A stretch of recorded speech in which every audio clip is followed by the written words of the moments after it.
दोस्तों क्या हाल है। उम्मीद करता हूँ सारे दोस्त खैरियत से होंगे। दोस्तों पाकिस्तान और इंग्लैंड के दरमियान कराची में टेस्ट खेला जा रहा है। जैसे ही तीसरे दिन का आगाज़ हुआ तो आगाज़ में पाकिस्तान के 50 पे पहला विकेट गिरा। उसके बाद विकेटों की छड़ी लग गई। जैसे पाकिस्तान में ये मैच खेला नहीं जा रहा है, ऑस्ट्रेलिया में खेला जा रहा है। बस वही काम चल रहा था, तू चल में आया, तू चल में आया। पाकिस्तान 216 रन बनाकर ढेर हो गई। और उसके बाद इंग्लैंड की जानिब से रेहान अहमद ने अपने डेब्यू मैच में ही 5 विकेटें लेकर पाकिस्तानी पूरे बैटिंग लाइनअप को तबाह करके रख दिया था। इंग्लैंड को जीतने के लिए 166 रनों का टारगेट दिया है पाकिस्तान ने, और इंग्लैंड खेल खत्म होने तक इंग्लैंड ने 112 रन बनाए हैं और इंग्लैंड को जीतने के लिए 55 रन चाहिए और 2 दिन अभी बाकी है। बाबर आजम के नाम पे कल नया इतिहास लिखा जाएगा।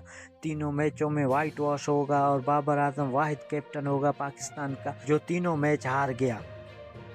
ना बाबर आजम की कैप्टनी में वो जान है, ना रिजवान की बैटिंग में वो जान है। दोस्तों कमेंट करके बताना, कैप्टन और नायब कैप्टन रिजवान और बाबर को हटा देना चाहिए या बरकरार करना चाहिए।